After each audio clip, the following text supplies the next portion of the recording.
YouTube is telling me that apparently my audio's bitrate is 0, which implies that no audio is getting through at all, which is concerning.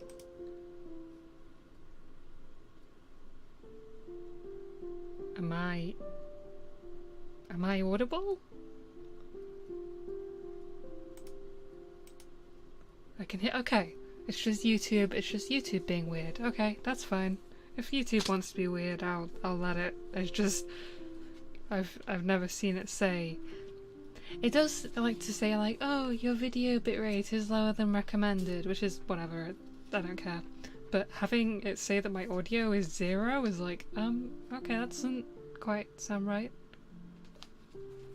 But hello, so cute. Audible original. Audible, when are we sponsoring me? Hello? Actually, they wouldn't, because I'm pretty sure they wouldn't, because I undermine their property if they own any of the books that I read. Audible, hire me. I can read. I know how to talk, like 20% of the time.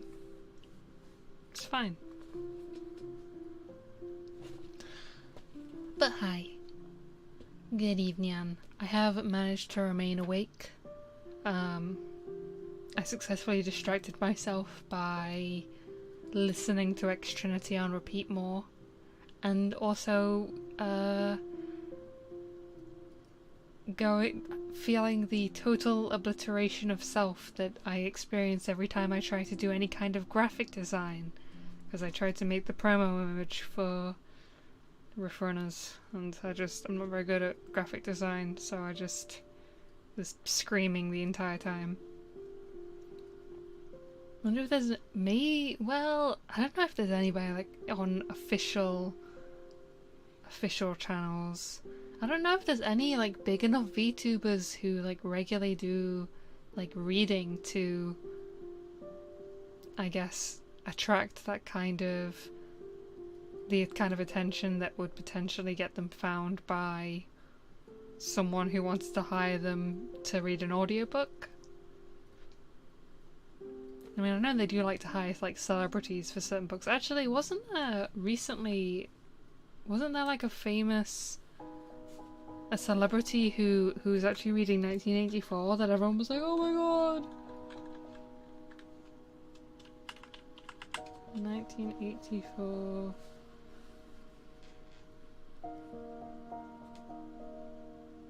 Is that the one? Andrew Garfield? He was Spider-Man, wasn't he?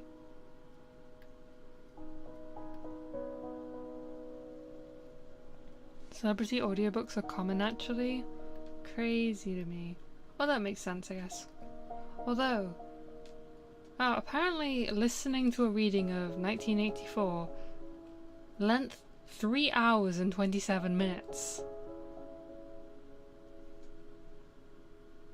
How fast are they reading out loud? I'm not even... I mean, I probably could sit and read it, like, silently in 3.5 hours. I don't know if I could... I'd have to speed through it to read it out loud in 3.5 hours. Good grief. The professional readers like me? Yes. Purity Valentine. Very, very professional, thank you. Weird. Wow, they got so many different people. Do they actually like voice act it? Like all the different characters have different... I've never listened to an audiobook.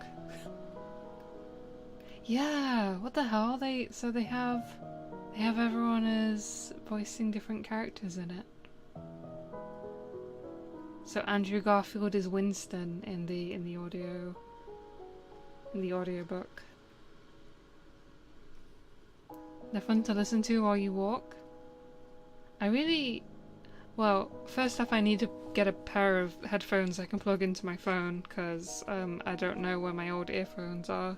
And if I'm gonna start like traveling down to a different city to do work sometimes, that takes like a couple, like up to about 4 hours, I probably should think about getting into either audiobooks or podcasts or something of that sort.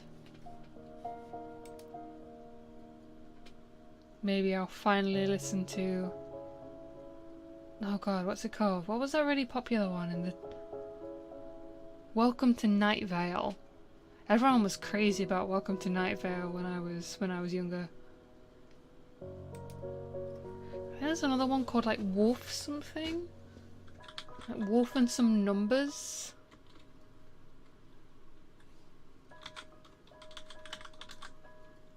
$3.59. Is that it? Yeah, I think. Wolf 359.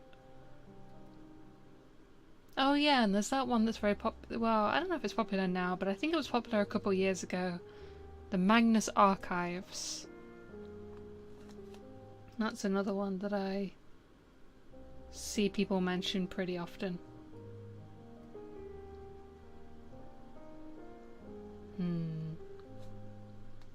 Something to think about. The problem is, like... No, I don't... I guess there's no problem other than me potentially getting distracted, I guess. I only know Welcome to Night Vale from that terrible... Yeah, Welcome to Night Vale was very, very popular on Tumblr, and that's why... That's why some of the actors got invited to DashCon, but I think they cancelled before they actually ended up turning to that train wreck of a convention. Honestly, kind of wish I could have gone just to be like, what on earth is... I feel like it's one of those experiences that is absolutely terrible if you're expecting it to be good, But if you're just expecting it to be the like shittiest thing in the universe, it's like lamau. Also, hello, Hugs. Good evening. Like, I feel like anyone who says I was there at DashCon, like I feel like they wield a certain level of power above the common folk. Although, actually, I don't know, because I actually used to be mutuals with someone on Tumblr that was actually one of the organisers of DashCon. So, maybe not. Maybe not. Power extreme embarrassment, yeah. Oh no! Oh no, no, no. Please not 1,000 ball pits.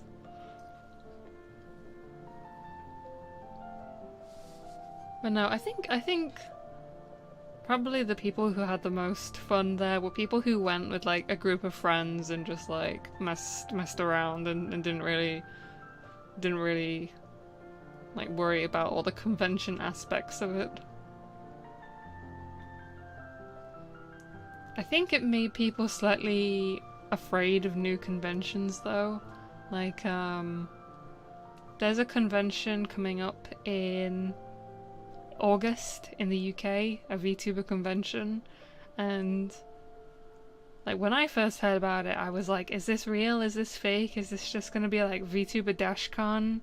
But then I heard from a couple sources that like they were actually like talking to the owners and it seemed like a pretty serious deal. But then someone else messaged me and they were like, I don't know if it's real or not. I'm like, okay, it's not just me. A lot of us are very hesitant about new conventions.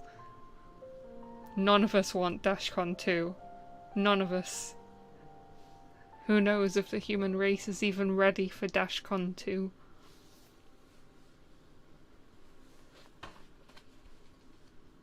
Do you think DashCon 2 would have a bigger ball pit or some other kind of like maybe a bouncy castle instead? I think they'd have a bouncy castle.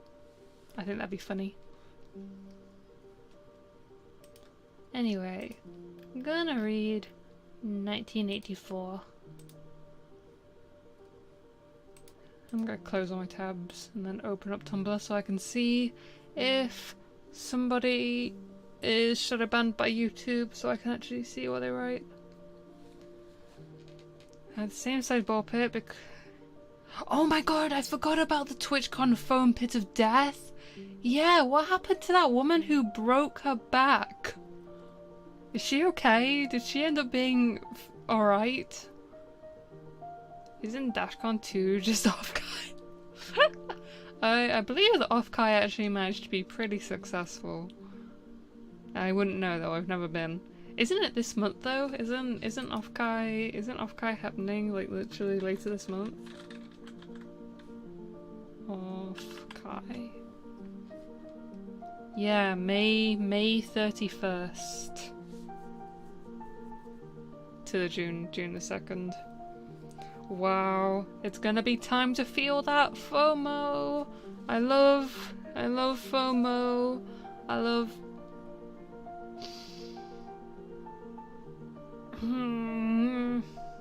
It's fine. I'm not mad.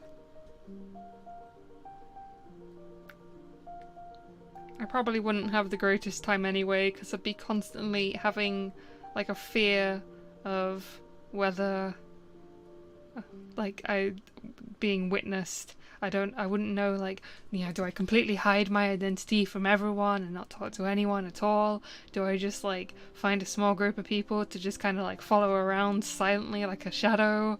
Or do I stay in the hotel and someone takes an iPad? Like, I don't know. You know, if someone does that, I could probably just do that from home, so I wouldn't even have to travel all the way to California. But, I don't know. I'd go if you go someday, probably. I doubt that I'll ever go in person. Who's that strange person with the Purity Valentine mask and how do I pretend I don't know it's Purity?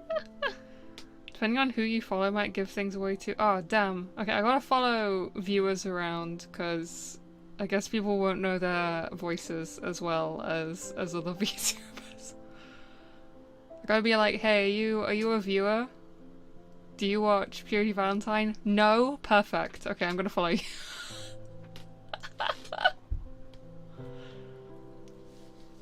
But yeah, hello Robert. At least I can meet your iPad in person? Yeah, I mean, I was in discussions with someone last year about the idea of them like carrying me around on an iPad. But I don't think he's going to Offkai this year, and even if he was, he doesn't have an iPad, so you know.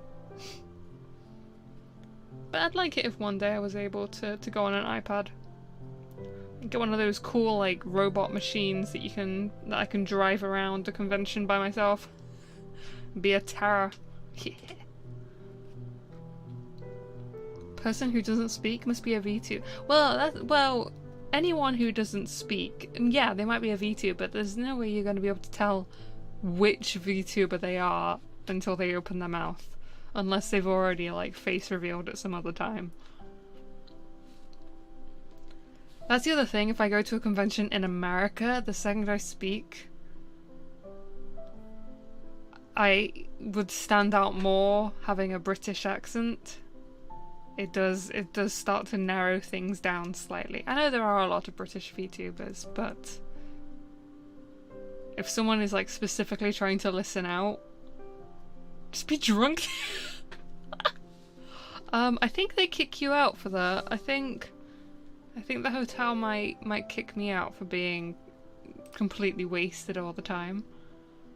Do your American accent raps? No. No.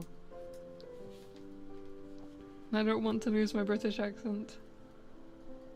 You don't seem drunk when you're drunk, you just seem American. Same thing. Just kidding.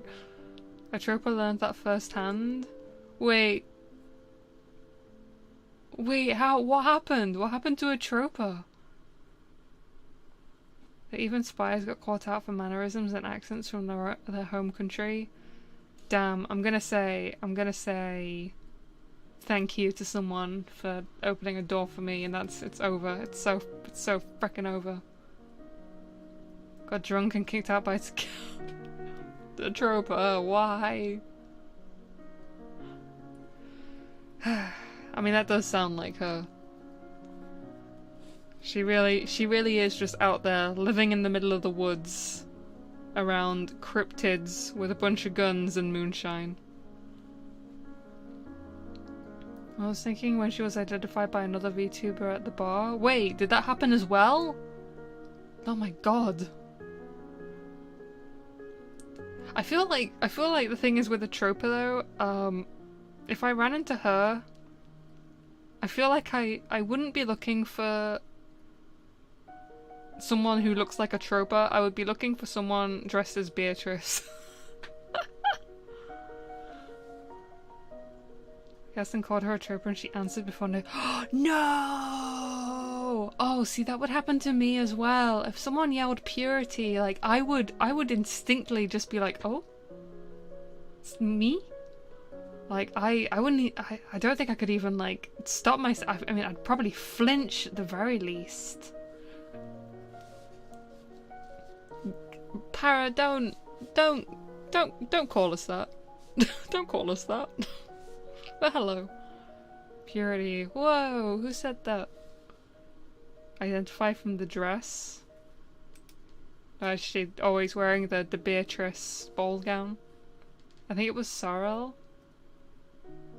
Wait, have you actually been? Did that happen at like one of the conventions somewhere that you went to?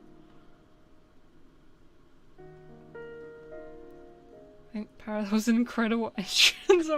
But you don't want to match Para's power level. Don't do that. Oh, Sorrel tweeted that? Oh, I see. God, yeah, no, if I went to a convention and someone yelled purity near me, I would have had to have been prepared to not react. Like, if I'd heard, like, whispers first, like, oh, guys, I think that's purity. Like, if I'd heard that first, I could brace myself to not react. But if someone just out of frickin' nowhere, like, I was just walking and they just went, purity! I'd be like, who? What? Wait? Would reacting legal name be better? Well, that's the thing. I don't actually hear my government name very often anymore. I'm actually so used. I hear purity way more often than I hear my actual real government name. So honestly, I don't even react sometimes anymore. Or like I feel like they're saying someone else's name instead of mine when they say my government name. So I probably wouldn't react to my government name, which is kind of silly. That being said, no one knows my government name, so that shouldn't happen. That would be fucked up. That'd be messed. That would. What the hell? What do you do at the doctor when they call for you? Oh, I mean, I haven't been to the doctor in person in 4 years because they haven't had in-person consultations since before COVID, so I can't answer that question. I've got no idea. Look, because my essay of pure. Oh my god. Okay. I hope. Good luck with the rest of your essay. I want to apologize for missing 9 minutes. You can't imagine my crushing guilt. It's okay. It's fine. You do not need to worry about being 9 minutes late. I mean, I would have said that probably a third of that was just my, like, opening song anyway, so you're fine. They could guess at comment. Listen, if someone stood behind me... Hold on, I'm gonna look something up real quick. Top baby names. Let's go with 1996. Like, okay, listen, if someone stood behind me and just spent all the time going, Emma, Elizabeth, Isabella, Ava, Sophia, like, I'm just, at that point, I'm just gonna, like, be like, yeah, someone's just shouting random crap. Like, I'm not gonna react to anything, even if they do call out my name. Going to cons is a weird catch-22. Yeah. One day I do want someone to take me on an iPad to Off-Kai. Just have me on a screen. Or give me, put an iPad on like a little remote controlled car. That'd be perfect. Either way. It's not something I'm really worried about, but I do get a bit of a sense of FOMO. I feel like sometimes it's easier to deal with though, because a lot of these big conventions happen in America. A lot of conventions happen in America. So, and it's like, I don't have the money to just like hop over to America, so I don't get the, I could have gone. Like, no, I couldn't have. It's way too far away. And if they stand behind you at the hotel check-in and a desk calls your name, well, that's the thing, I'm normally with my mum, right? So we would probably put it in my mum's name. I don't go anywhere without my mum. I'm like a well, I do. That's a lie. But I am like her shadow sometimes. Don't know how people fly all over to the... I know! It's crazy! Especially since America doesn't have like a... You have to fly as well, because there's not really like a... If you drive, it takes frickin' days, which is crazy. And there's no like good train system really over there. Nobody talks about going to a specific con before it's too late and you're not specifically invited anyway. Oof. I took a train across the country once. How was it? Was it a good experience? Was it... I barely hear anything to do with trains in America other than they kind of suck. Took 3 days, delayed by 12. Whoa, geez, 12 hours. NYC to San Diego is as far as flying across the Atlantic too. Yeah, America is honestly a little bit bigger than I can properly comprehend. My European brain cannot comprehend the Americas. I used Amtrak once and it was okay. I wish I got a cabin, not just a regular SC. Oh, I see. Are the Washington DC icons might be easier, or Anime North? I mean, I don't know. I've never been to a convention in America.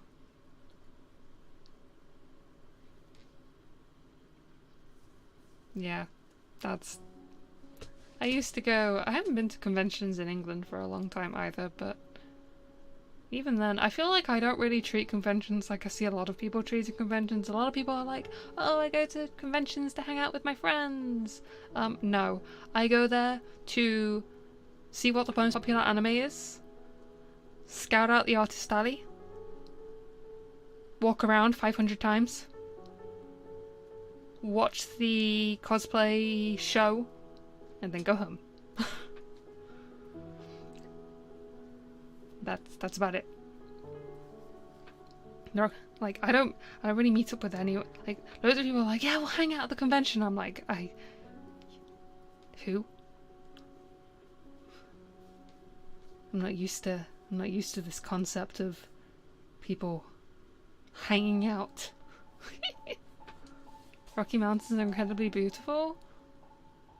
I know I've flown over them, but I don't know anything about that. Went to a smaller convention a while back, it was 90% Genshin cosplayers, really? Ooh. Wait, what year was that? Was that like post-COVID or like during COVID? Hanging out is tricky, it is. Like 2023? Oh, okay, not that long ago. I still don't think I've seen Genshin cosplays IRL. But that, again, that's because I haven't been anywhere for a long time. God, I need to go outside. On the side that technically you're hanging out with chat. I mean, I am, that's true. We are hanging out when you guys come here. I feel like that's yeah, it is a little bit different. It's more me telling you, hi guys, I'm gonna be here at this time, and then you guys can like show up if you want to. Rather than the like planned hangouts. Anyway, I should read a chapter rather than just doing Zatsudan the entire stream. Even if I want to chat the entire stream. It's very different, yeah. I still do count this as like a form of socializing, in my opinion. I'm socializing with you guys. But yeah, it's a lot easier to stream than it is to orchestrate hanging out with people. Not that I've done that since college.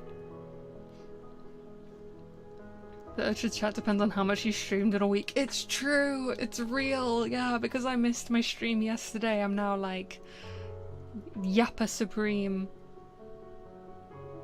Do you do that with space? Sometimes. I'm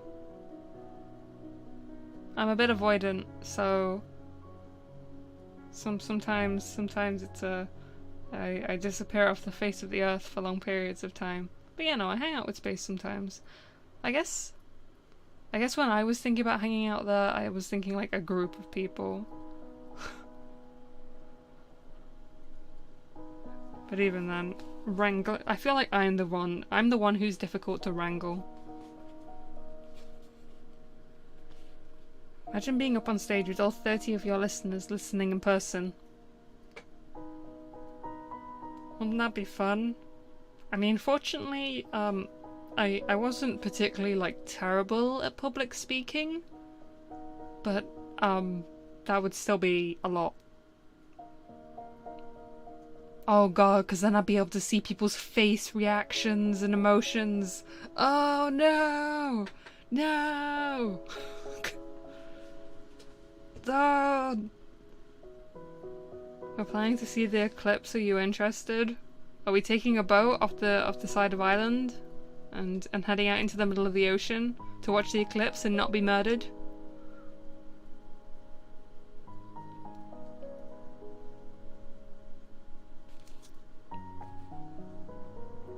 Problem is, right, that eclipse, Spain, oh yeah, Spain would be easiest. Unfortunately, it's also very hot in Spain, so it isn't very appealing to me.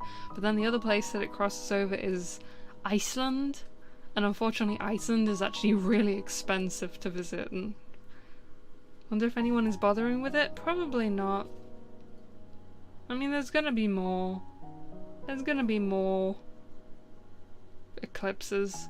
Imagine ACs. Well, if you're inside, you're not going to see the eclipse, are you? You need to be outside so you can see the sun disappear. As if it's never going to return. Anyway, book. We can continue after I finish reading the chapter. Pretty pricey too. Really? Man. Just give me a cheap flight to Europe, please. Thank you. Okay, right, if I need to fix the volume sound at any time, let me know. I do have Twitch open as well, so if you are getting shadow banned on YouTube, you can type in Twitch and I will see it. If anyone needs to go get a drink or some food, please feel free to, or if you need to rest, please also do feel free. I will not be reading/redirecting at the end of stream because I do not have the ability, so you are safe to get some rest. Alright. Let's continue. We're about... yeah, we're not even halfway through this book. Okay. This is fine.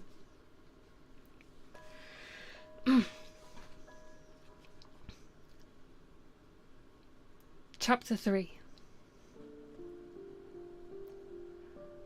"We can come here once again," said Julia. "It's generally safe to use any hideout twice, but not for another month or two, of course." As soon as she woke up, her demeanour had changed. She became alert and businesslike, put her clothes on, knotted the scarlet sash about her waist, and began arranging the details of the journey home. It seemed natural to leave this to her. She obviously had a practical cunning which Winston lacked, and she also seemed to have an exhaustive knowledge of the countryside around London, stored away from innumerable community hikes. The route she gave him was quite different from the one by which he had come, and brought him out at a different railway station. "Never go home the same way as you went out," she said, as though enunciating an important general principle. She would leave first, and Winston was to wait half an hour before following her. She had named a place where they could meet after work, 4 evenings hence. It was a street in one of the poorer quarters, where there was an open market which was generally crowded and noisy. She would be hanging about among the stalls, pretending to be in search of shoelaces or sewing thread. If she judged that the coast was clear, she would blow her nose when he approached. Otherwise he was to walk past her without recognition. But with luck, in the middle of a crowd, it would be safe to talk for a quarter of an hour and arrange another meeting. "And now I must go," she said, as soon as he had mastered his instructions. "I'm due back at 19:30. I've got to put in 2 hours for the Junior Anti-Sex League, handing out leaflets or something. Isn't it bloody? Give me a brush down, would you? Have I got any twigs in my hair? Are you sure? Then goodbye, my love, goodbye." She flung herself into his arms, kissed him almost violently, and a moment later pushed her way through the saplings and disappeared into the wood with very little noise. Even now he had not found out her surname or her address. However, it made no difference, for it was inconceivable that they could ever meet indoors, or exchange any kind of written communication. As it happened, they never went back to the clearing in the wood. During the month of May, there was only one further occasion on which they actually succeeded in making love.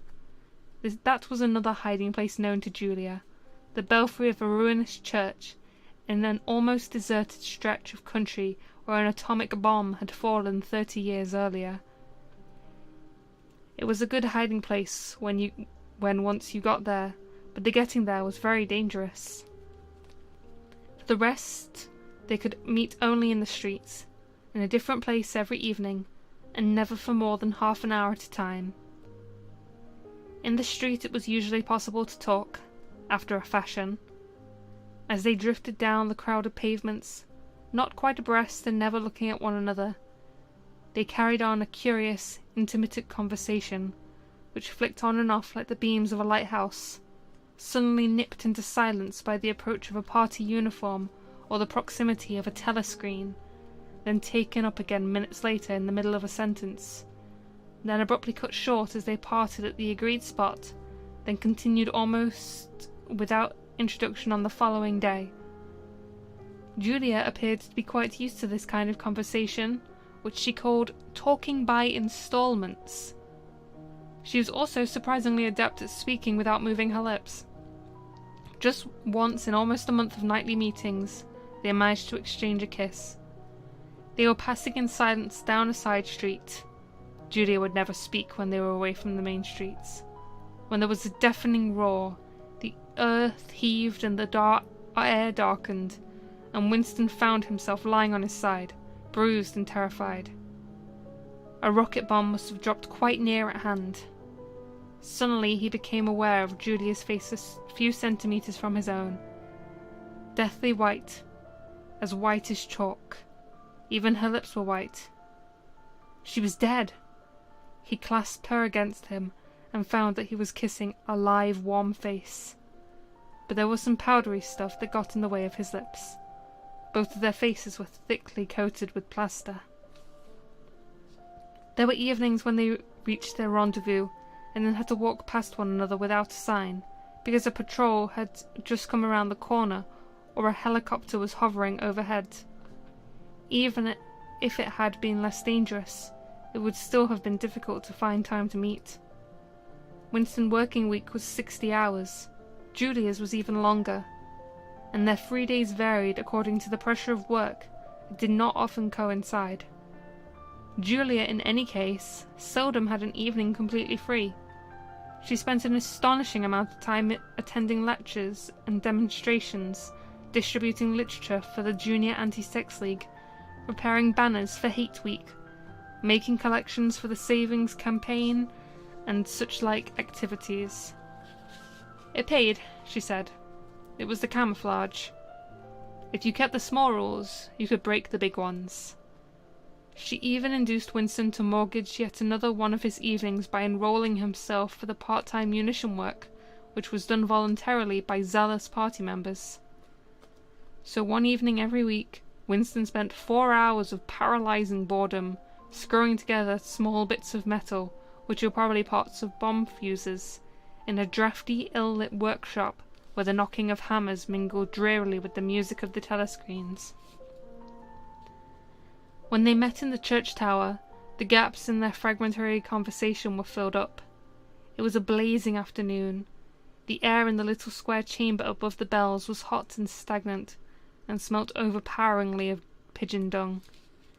They sat talking for hours on the dusty, twig-littered floor, one or other of them getting up from time to time to cast a glance through the arrow slits and make sure that no one was coming. Julia was 26 years old. She lived in a hostel with 30 other women. Always in the stink of women. How I hate women, she said, parenthetically. And she worked, as he had guessed, on the novel-writing machines in the fiction department. She enjoyed her work, which consisted chiefly in running and servicing a powerful but tricky electric motor. She was not clever, but was fond of using her hands, and felt at home with machinery. She could describe the whole process of composing a novel, from the general directive issued by the planning committee down to the final touching up by the rewrite squad. But she was not interested in the finished product. She didn't care much for reading, she said. Books were just a commodity that had to be produced, like jam or bootlaces. She had no memories of anything before the early 60s, and the only person she had ever known who talked frequently of the days before the revolution was a grandfather who disappeared when she was 8. At school she had been the captain of the hockey team and had won the gymnastics trophy 2 years running. She'd been a troop leader in the Spies and a branch secretary in the Youth League before joining the Junior Anti-Sex League. She had always borne an excellent character.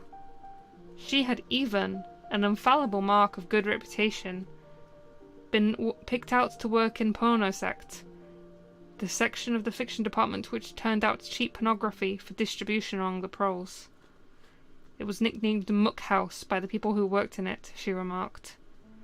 There she had remained for a year, helping to produce booklets in sealed packets with titles like Spanking Stories or One Night in a Girls' School, to be bought furtively by proletarian youths who were under the impression that they were buying something illegal. "What are these books like?" asked Winston curiously.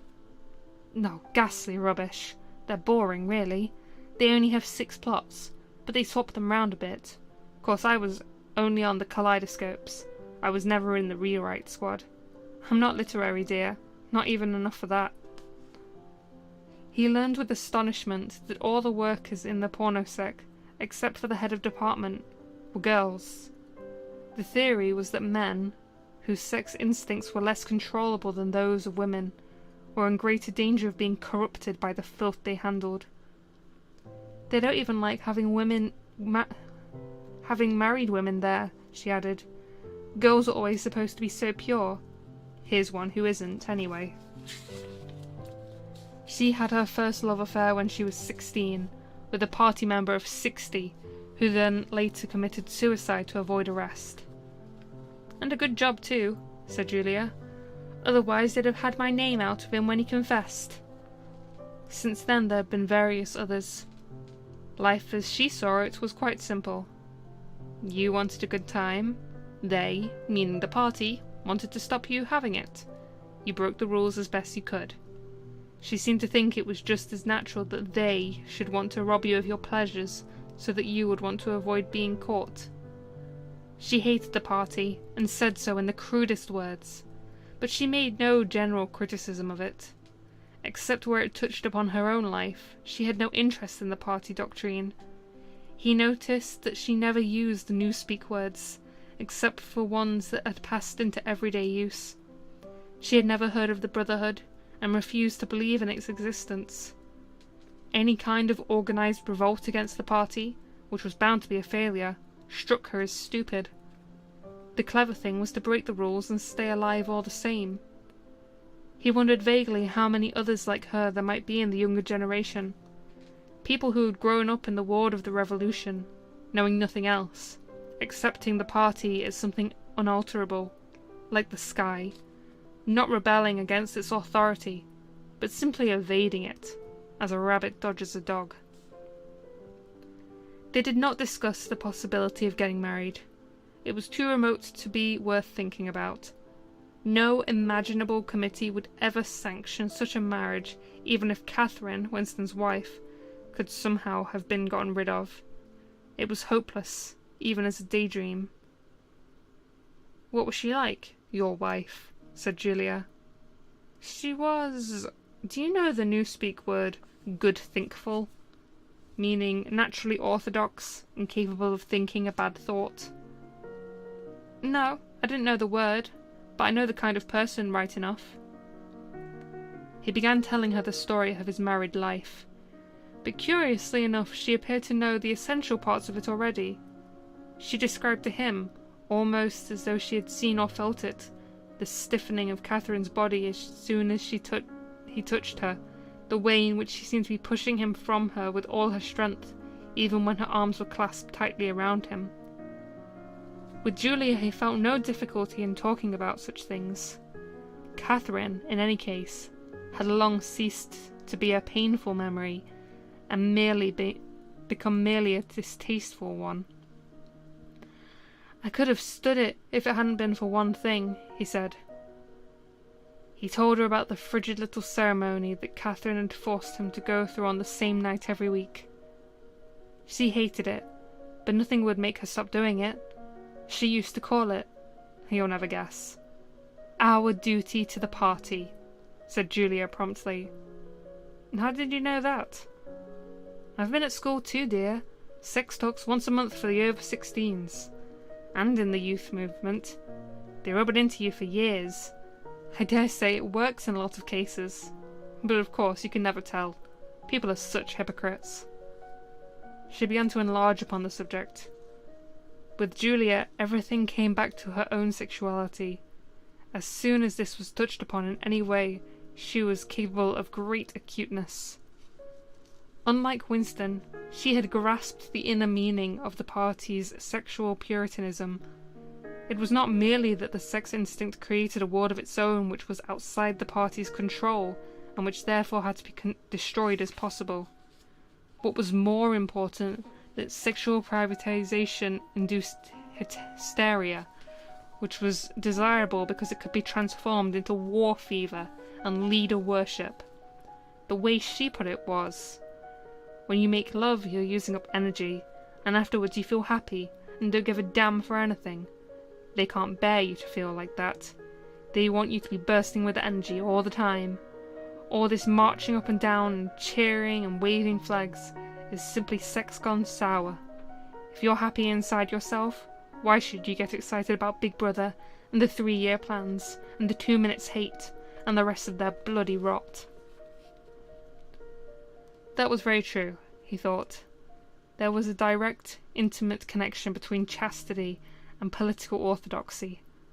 For how could the fear, the hatred, and the lunatic credulity which the party needed in its members be kept at the right pitch, except by bottling down some powerful instinct and using it as driving force? The sex impulse was dangerous to the party, and the party had turned it to account. They had played a similar trick with the instinct of parenthood. The family could not actually be abolished, and indeed, people were encouraged to be fond of their children in almost the old-fashioned way. The children, on the other hand, were systematically turned against their parents and taught to spy on them and report their deviations. The family had become, in effect, an extension of the thought police. It was a device by means of which everyone could be surrounded, night and day, by informers who knew him intimately.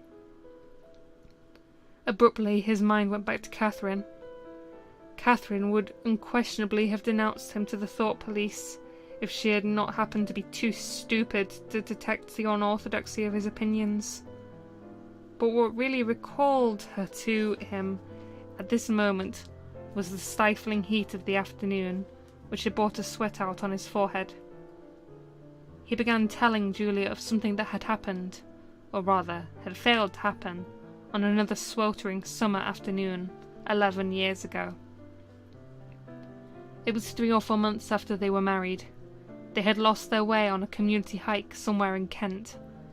They had only lagged behind the others for a couple of minutes, but they took a wrong turning, and presently found themselves pulled up short by the edge of an old chalk quarry. It was a sheer drop of 10 or 20 metres, with boulders at the bottom. There was nobody of whom they could ask the way. As soon as she realised they were lost, Catherine became very uneasy. To be away from the noisy mob of hikers, even for a moment, gave her a feeling of wrongdoing. She wanted to hurry back by the way that they had come and start searching in the other direction. But at this moment Winston noticed some tufts of loosestrife growing in the cracks of the cliff beneath them. One tuft was of 2 colours, magenta and brick red, apparently growing on the same root. He had never seen anything of the kind before, and he called to Catherine to come and look at it. "Look, Catherine, look at these flowers. That clump down near the bottom. Do you see they're 2 different colours?" She had already turned to go, but she did rather fretfully come back for a moment. She even leaned out over the cliff face to see where he was pointing. He was standing a little behind her, and he put his hand on her waist to steady her. At this moment it suddenly occurred to him how completely alone they were. There was not a human creature anywhere, not a leaf stirring, not even a bird awake.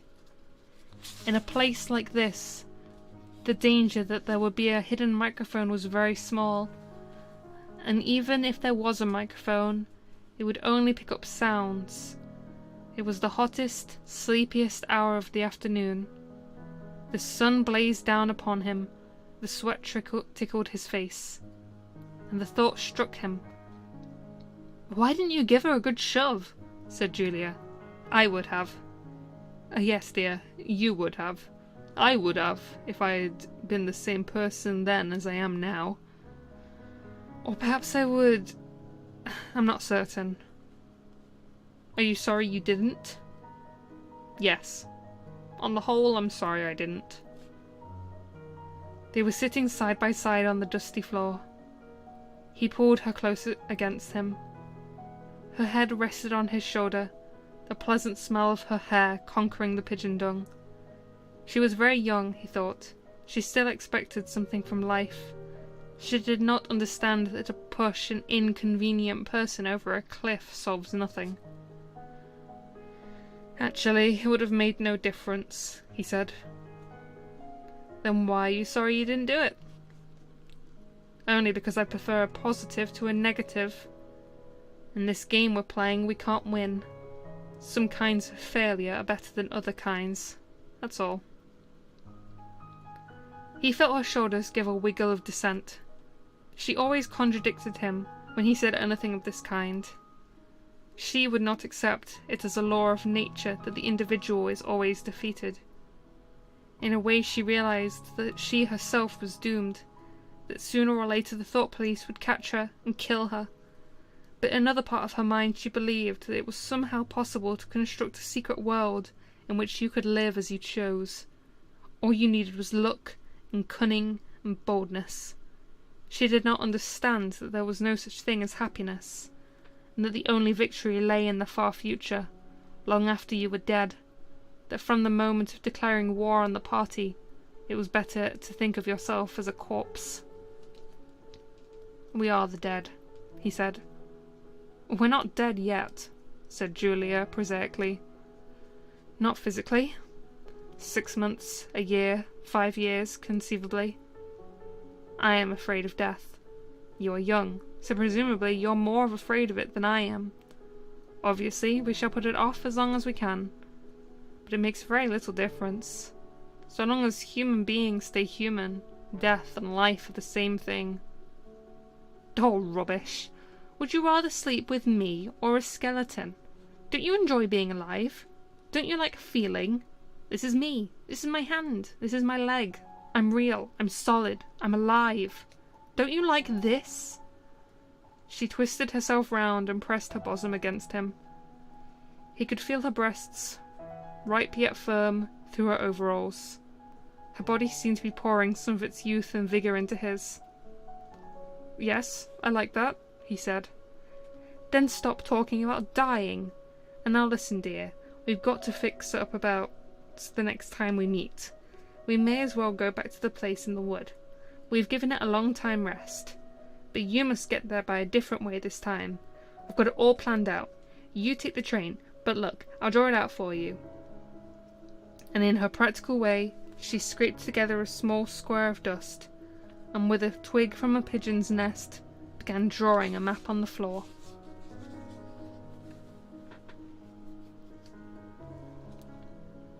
"Stop talking about sex! Stop talking about sex! For the love of Christ! Stop it!" Ugh. I liked the world building more. I liked the world building more when it was the other stuff. Is this gonna keep happening?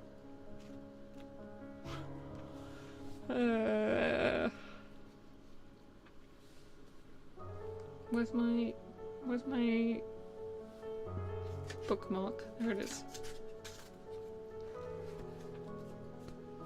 ChatGPT novel writing machine. They would have loved ChatGPT back in this book. So a nuke hit the country 30 years before 1984. So are they implying... Wait, when was this book written?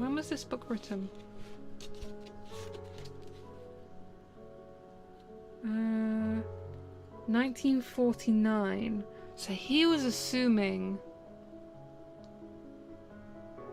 the nuke the nuke is more important to me. So he assumed that in this future, because he wrote this in 1949.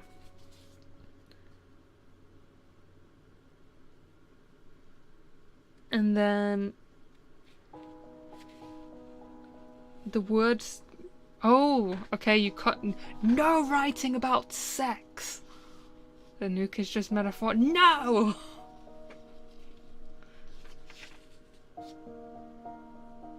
I wonder what his thought was writing this. Was this his idea of a worst case scenario? Or was this his idea of... Like, please don't do this. Please, for the love of everything. Please do not do this.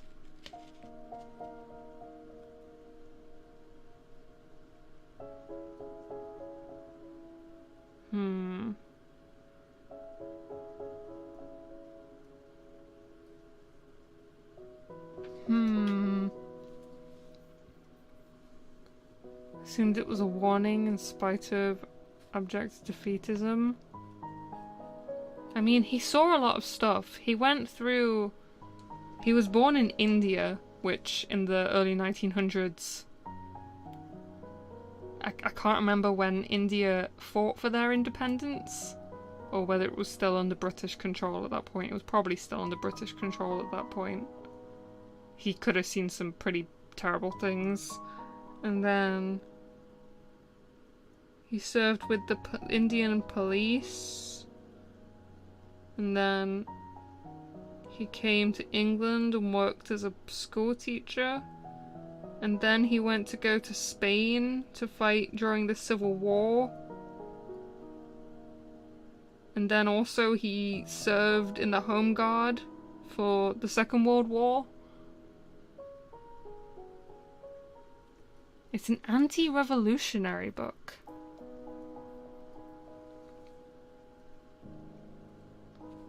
Yeah, he literally died the year after publishing 1984.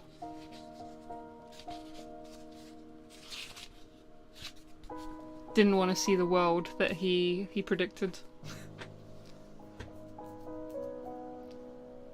I covered up the place I normally put the book.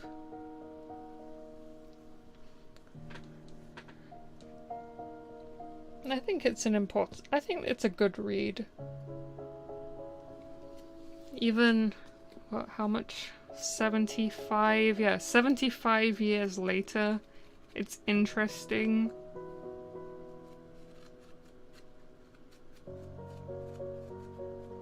It's interesting how much was actually kind of came into existence, even if like not necessarily in England. But I mean, have you guys heard about like the radios and televisions in North Korea? Like how they've got to, every household has to like constantly have them on. Like that is just like the telescreens. Obviously, the whole surveillance thing, that's definitely... Like, there is CIT... I wouldn't say there's microphones everywhere, but there is definitely CCTV. Newspeak really close to home? Did it? I don't know, I don't relate. Do you have radios? We just carry small... Oh yeah, that's true. Yeah, sorry. Telling me every household in North Korea has a radio? I don't know, I've never been to North Korea. I don't know what they've got going on there.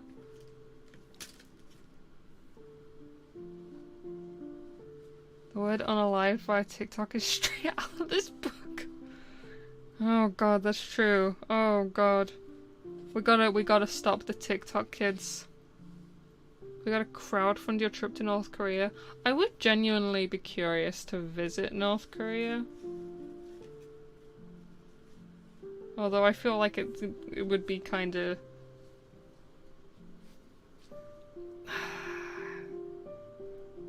performative...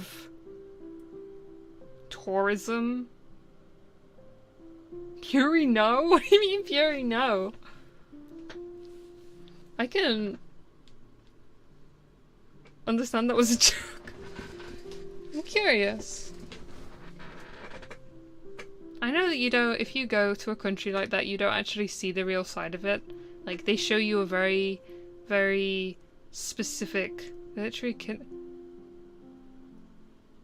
some people visit just fine. But they have to have, like, people, like, constantly, like, with them. They have to have tour guides they have to stay with. I think someone took a poster of a wall and they arrested him. Oh yeah, you gotta not take any photos. You gotta not, like, carry any microphones. You gotta not do... you gotta, like, not break any rules. You have to be very, very careful, like, if you visit. Like, you can't ask weird questions. Like, you can't go up to people and ask, like, stuff. Some people stick their hand in the wood chipper and live attitude. Okay, maybe so.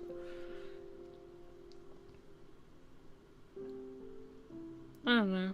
It's just one of those things I have a curiosity about, I guess. But I'm probably not going to. You ought to be safe. Oh no, I mean, you're not safe anywhere, technically, even if you follow the rules, but... no. You are right, it is probably not the safest thing to do. But also sometimes my boundless curiosity.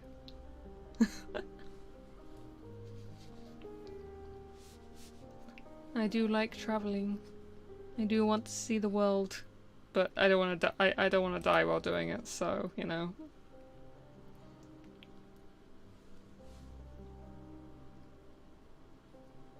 I don't know where I want to visit. I want to see Purity is more comfortable.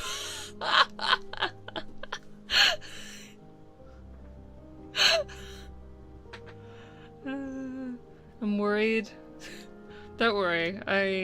I'm not planning my visit to North Korea. I've got other places I would much rather go.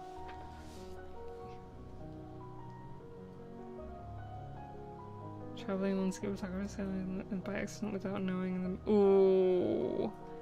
Yeah. I mean, I wouldn't, if I went, I wouldn't take any photos. I'd maybe take like a sketchbook. I wonder if they'd let me have a sketchbook.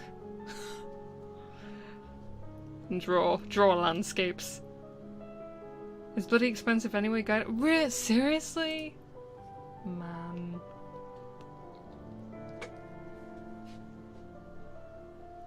Sketchbooks would do the same. Even if I'm really bad at drawing landscapes. So you can't actually tell anything from my drawings. No, it's fine. Don't worry. Don't worry. There was a Ghibli film that had that. Oh, really? But no, I've got other places I would rather visit first. Japan is top of the list. Japan is definitely top of the list. I want to go to Japan so bad. I want to visit Italy. I want to visit Iceland. Whatever.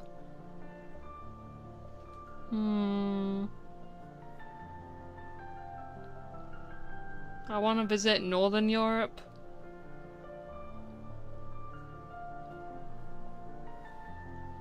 Sketch boats leaving the harbour. It's oh! Huh. I mean, I guess these are all things if you actually decide to go, then you don't you like find out all the rules you need to follow first.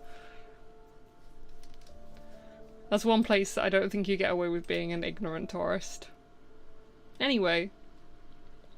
Anyway.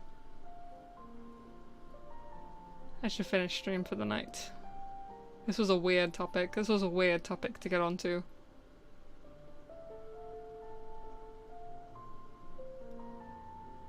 Actually, I remember how we got here. Took me a second. Sorry for no, you're fine. I just forgot how we got there as a subject. It was me. I was the one who brought up the radios. Although according to Havoc, I'm not very. I saw that message. What you have to understand, Hugs, is that we've seen some shit. No, let's not get back to that. Let's not get back to that. Let's not.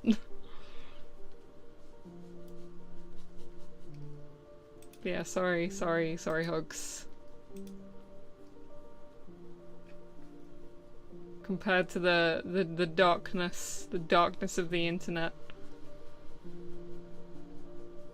Yeah, comparatively not weird compared to some of the shit we've seen.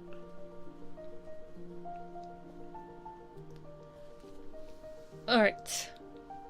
I'm gonna head to bed. Or I'm going to lay in bed and play Cookie Run until I pass out, probably. Numbers is probably streaming. If you want to pretend... no, not pretend to raid. But if you want another cat to watch. Reasons for travel can be an interesting topic on its own. For me, a lot of the reason I want to travel is I want to know history. I love history. I love going to like museums and stuff and like exhibits. You play Cookie Run but not Star Rail? Yeah. Yeah. I've been playing Cookie Run for like 8 years. And it's a lot less intense on my phone than something I do not have space to install on my phone, frankly. Anyway, Cookie Run actually got rid of their gacha. You can't gacha for the cookies anymore. Visit before... Well... Not necessarily study up. I do try and find, like, places I might want to visit. I don't make, like, a whole itinerary of, like, when I go somewhere. Especially since I figured it was a gacha. Yeah, no, it used to be a gacha. But they got rid of the gacha feature. They made it so you just can get the cookies with either in-game currency or by doing trial runs, which is a specific game mode, and you just unlock more cookies by doing that. There's still microtransactions, don't get me wrong, but yeah, they got rid of the gacha element about 2 years ago, I want to say. My people that actually play gacha still shocks me. Well, it is addictive to some effect. It's definitely a business model that works to get money out of people. I mean, it worked on me in the past. I will go on my gachas are better than subscription-based gaming around. Don't get me wrong, I don't really like gachas, but I've played gachas, and I don't really like when games... I don't like it when games are gacha or have a subscription. There's no use comparing them. I don't like either of them squeezing money out of everyone. But I do also understand that some games simply cannot survive on one-time payments. You don't need to spend money on most good gachas. If you have restraint, it's just a free game. The problem is a lot of them introduce a competitive aspect. With like a leaderboard. Actually, that was one thing that Genshin, and I suppose probably Honkai, and all their other games like don't do, is there doesn't really seem to be like a competitive, you need to be better than the other players kind of aspect of it, which I think is a driving force behind a lot of gacha games. You need to be top of the leaderboard, you need to be top of the arenas, you need to be the best out of everyone. Like I feel like that's what really gets people a lot of the time with gachas. Because it just feels, oh, if I can just spend a little bit more money, then I'll go up the rankings and I'll get better rewards, so I don't need to spend as much money because I'm getting better rewards from the gacha. From being better and having a higher rank.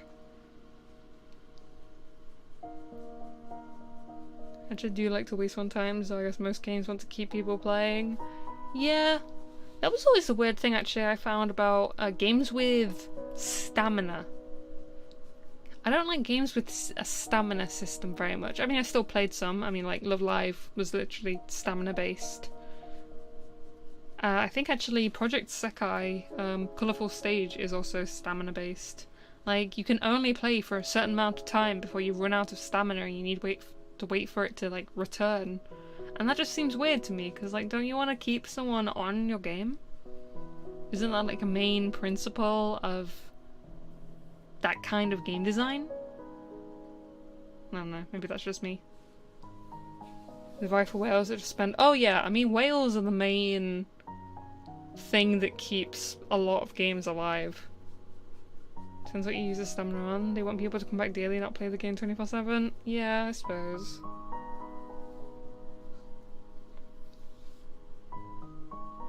They want the Skinner box to grind in a habit. Yeah. Like a cigarette. I mean, I guess it's healthier. In fact, actually, you know what? That is, if you want to quit smoking, what do you mean you miss purity? Wait, what? What do you mean you miss purity?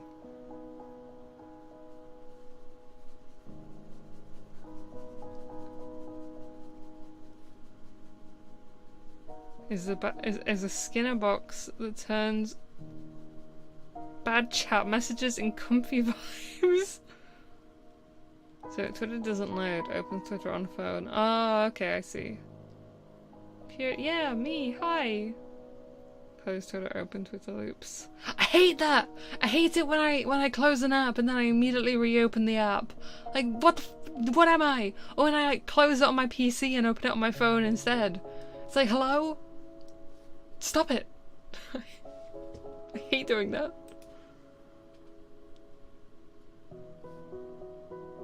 Operant conditioning chamber. Man. Unfortunately, when I was in college, gachas were only really starting to kind of like smartphones. We were only a few years into smartphones, and so like the full weight of gacha hadn't settled. So we didn't study anything to do with like gacha or mobile games at all really when I was in college. Never got into gachas until Genshin. Really? That's interesting. My first gacha, I was 16 years old. I had my first iPhone 4 or I think it was an iPhone 4. It used to be my dad's. He gave me his phone when he got a new phone. And there was a game called Sid Story, which was historical figures and fantasy, mythology, all of that kind of stuff, as cute anime girls and guys. And you powered them up, and you beat up your enemies, and then you collected them. Actually, it was interesting because I saw some people mention it on my Twitter feed a little while ago, because it's one of those games that people mention whenever people are like ridiculous anime-fying historical figures. Like they turn like US presidents, the original 4 US presidents, into like cute anime girls. So it sometimes circulates due to that. Played Grand Blue when I went to Japan back when it wasn't available outside of Japan. That's the other thing actually that I don't like about gacha games, is that they have a lifespan and they die. I'm still mad I never really got to play Mahou Shoujo Madoka Magica Magia Record. Like, bro, please. But you can't play it, it's just a game. It's dead. It's gone. Those older gachas play like early 2000s Flash games. Some of them definitely. God, what's that one called? Like Age of Ishtaria or something? That was another one of my like early gacha games, I think. Yeah. God, that's still going. That's crazy. It was so bad when I played it. I hope they've improved it. 9th anniversary! Yeah, God, yeah, I played that nine years ago. I played that back when that was new. Oh, that's fucked up. Always online problem than the gacha one, I guess. Hello, Pluvium. Oh, it's the same. Some games had activation servers just gone. Yeah.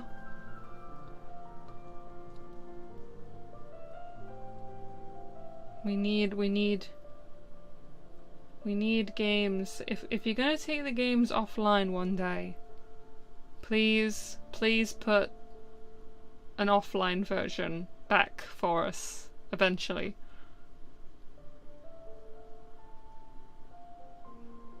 That would be nice. Just make it like a one-time fee, because you don't have to host servers or anything. You just have to provide it. Wait, really? I haven't heard anything about it. I haven't heard anyone else mention anything about that. That'd be nice, because there's a lot of games I'm like worried are just gonna completely disappear one day, and like everything I've ever done in them is just gonna be irrelevant. Which is sad. I think that's sad.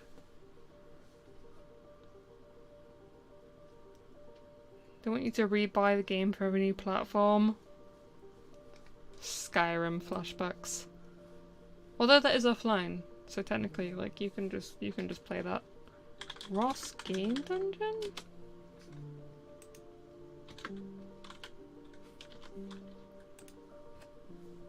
What is...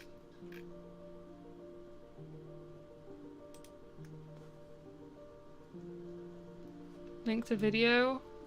You have to post it in the Twitch chat. I don't think links come through on YouTube.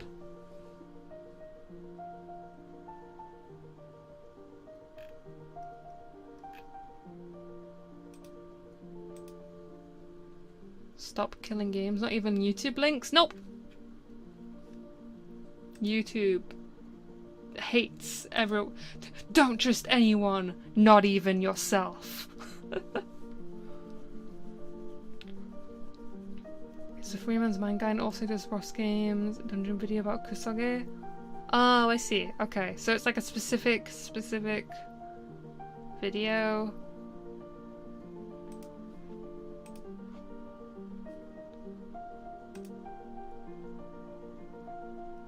Oh! Oh, okay. I think I actually saw a screenshot of this, but it was the way the context. It wasn't like explained as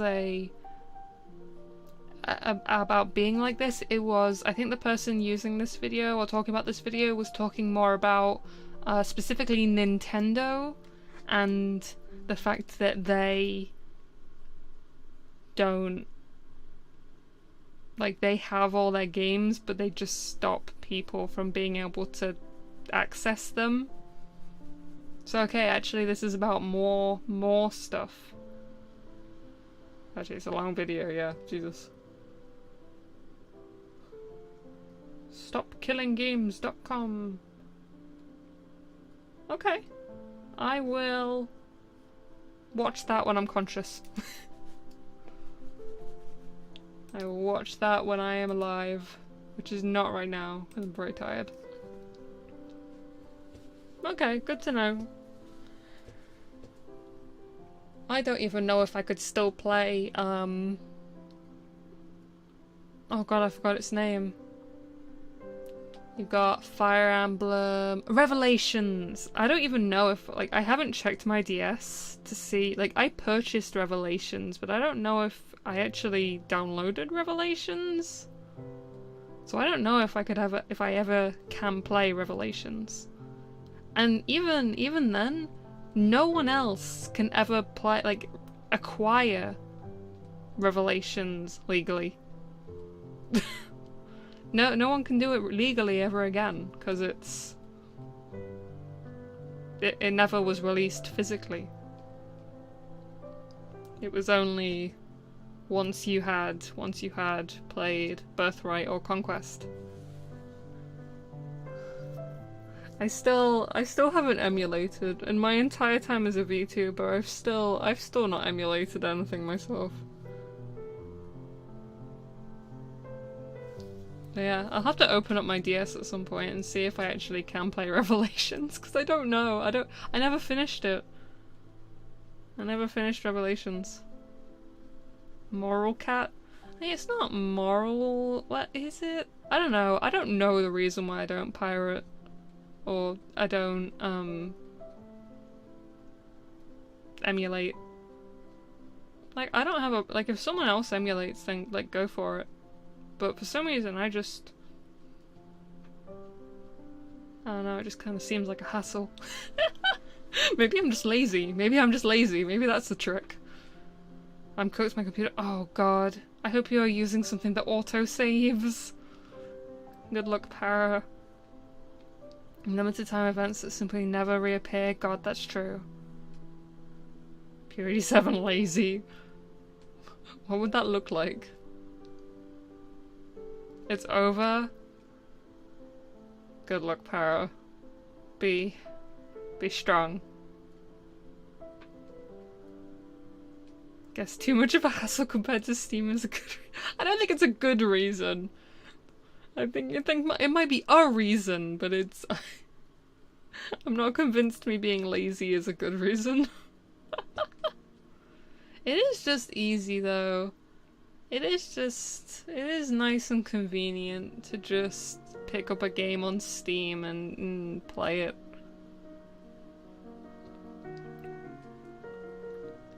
You know the If We Win, you know, from One Punch Man? That, but in reverse? Huh? Piracy is a service problem. Actually real. Actually, if I don't know if that's a real quote, but if that is, I believe him. I 100%. I get it. I mean, that's why people are going back to pirating so much more TV and stuff now, right?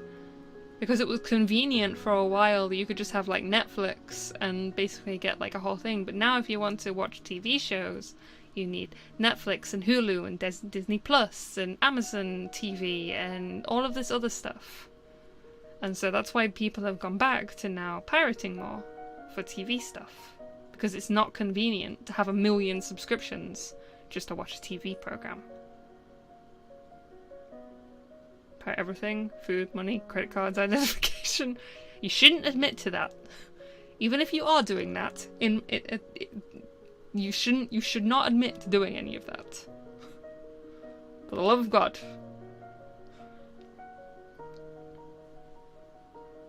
But yeah, I mean that's probably why I'm also a big fan of demos.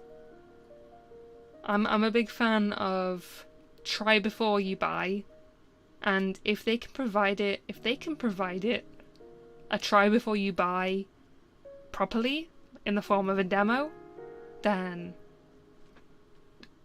brilliant. 100%. My respect. Demos kind of died. Well, they did for a while, but honestly, I see a lot more. I think Steam encourages it because they have their demo fests. I know right now, I think we're on a farming event. Steam sales 124. Yeah, right now it's Farming Fest. Right? Is it? Oh yeah, Next Fest. That's it. So they have Next Fest. and stuff like that that is like their, oh, you know, here's all the demos and everything. Just buy the 3000 deluxe bundle right away. You're the kind of person that would buy that pay-to-win Tarkov bundle. There's a lot more demos. I played the Unicorn Overlord one before buying recently. Yeah, they are. They're way more common. They went completely out of fashion for, I want to say, like 20 years. Maybe not that long. Maybe not that long. But it's nice. It's nice to see demos coming back and being popular again. Of course I would. I pay to win. SMH. Don't have the ability of indies to reach a lot of players digitally, and the boomer shooter resurgence. I mean, literally, there's so many boomer shooters that Steam actually ran a sale specifically for them very recently. Actually, I think it was the FPS Fest. I mean, I think I had other FPSs as well, but also boomer shooters.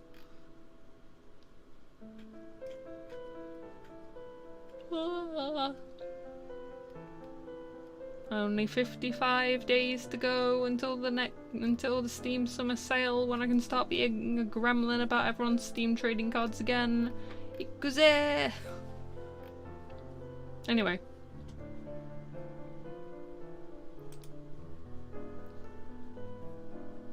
I said I was gonna go to bed. And then I kept on talking, because I can't stop myself.